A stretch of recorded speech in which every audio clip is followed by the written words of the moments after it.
welcome into another episode of the Final Stretch here on MaxPreps.com. I'm Zack Poff, and coming off the DL and joining me once again this week, the one and only Chris Stonebraker. How's it going, brother? Hey, I am super excited to be taking over this spot for Steve Montoya.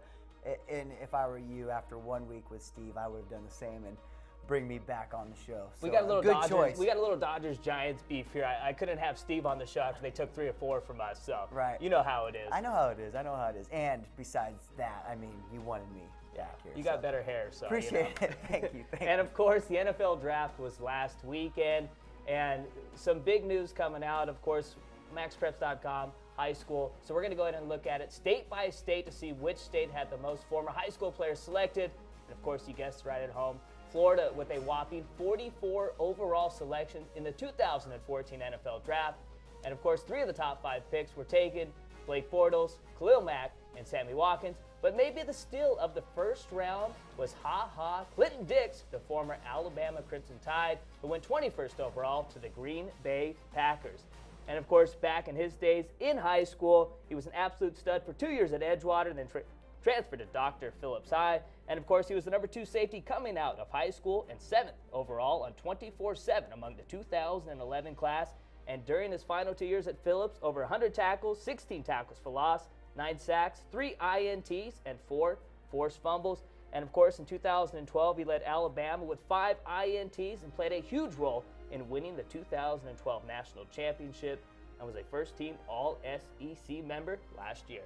Now, he was given that nickname Ha Ha from his grandmother, so Hashan is his real name, and Ha Ha is what him and the teammates and coaches and grandma call him. I'm guessing he might have been a funny kid growing up, and Nana was like, we're going to go with Ha Ha. Or funny looking. Every time they looked at him, they just laughed. But in general, though, the guy is one of those players coming from an Alabama system, 3-year starter there. You know he's going to be productive when he goes to the NFL. And yes, he is leaving after his junior year, but to know that you're a first-round draft pick in the NFL draft, I would probably come out as well and know that I can, provide for my family for the year. So I know he's going to be productive, and we've talked about it before off camera. Alabama has a history of putting out very productive and talented defensive players, and in this case, I can't see him being anything but that. And of course, I mean, Nick Saban guys, always NFL ready. They play a pro-style type of game down there in Alabama and the Crimson Tide. Now, switching from one side of the coast to the other, coming out to good old California, baby. 37 overall selections for the state of California, 4 coming in the first round. Very impressed with the Sac Joaquin section, kind of our area up here in Sacramento. 3 first-round selections. And over the last 20 previous drafts, only 4 first-round selections. This year, they took 3 in the first round. And we got to start with our guy, Brandin Cooks, the former Lincoln Stockton star. And he was taken 20th overall by the New Orleans Saints, who traded up to grab the former Blitnikoff Award winner. And back at Lincoln, he really came onto the scene during his final 2 years, grabbing 112 balls for nearly 2,000 yards and 21 TDs. He was the Offensive Player of the Year in 2009 and 2010 in the Sac Joaquin section. And the dude was an absolute beast as a Beaver for Oregon State. Finished last year as the top receiver in the nation with over 1,700 yards receiving, and was an easy consensus All-American selection. And with Darren Sproles going to the Philadelphia Eagles, Cook might be a very valuable addition and be asked to be very productive. That's the word of the day for me, is productive. His rookie year for the Saints. I mean, when you lose a player like Darren, but you come into a system where your quarterback is a future Hall of Famer, they always say you can't be really a Hall of Fame wide receiver without having a good quarterback that can get you the ball. I mean, you can have as much talent as possible, but if you don't have someone throwing you the ball, you're not going to put up the stats, or at least the system as well.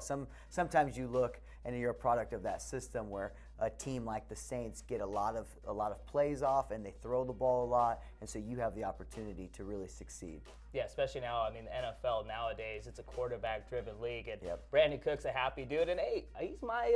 If I had to pick a guy right now, I think he's going to be the offensive rookie of the year this year. Really, you seem like a Johnny Manziel guy, but again, that's the thing. Does he? I have think he's anyone going to be holding the clipboard most of the year. So. Really? And does he have anyone to throw the ball to? That's another thing. Yeah, Josh Gordon have a little too much fun off the field right now. And, of course, sticking with Texas, let's go ahead. And actually, you know what? Let's take a look at another Zach Joaquin section guy while we're at it. I got to go with my guy from Rodriguez, Jason Verrett, taken 25th overall. Gets to come back to California, taken by the San Diego Chargers. And, of course, back at Rodriguez, he was a pretty good player, had 5 INTs and nearly 1,000 yards rushing with 12 TDs his final 2 years as a Mustang. Played 1 year at Santa Rosa Junior College, then bounced to Texas and played 3 years for the TCU Horned Frogs. First-team All-American last year and a 2-time first-team All-Big 12 member. Now, he wasn't highly sought after as a recruit coming out of high school, and he was only a 3-star according to 24/7 Sports coming out of JUCO. Just shows you that hard work and maturity can really pay off, and in his case, literally pays off with being drafted, and does not really fit that physical mold, that physical cornerback mold that we've become accustomed to. You know, with as our guy Scott Hargrove likes, the Richard Sherman type. Exactly, those type, and the Darrell Revis, the guys that can get up on you at the line, get you kind of off of your route, and then can also make sure that you don't take that ball off his head when you go up for a pass in the end zone. And you know, but he has a 4.38 out the 40, and he has a 39-inch vertical, which I think that type of athleticism will compensate for maybe his lack in size.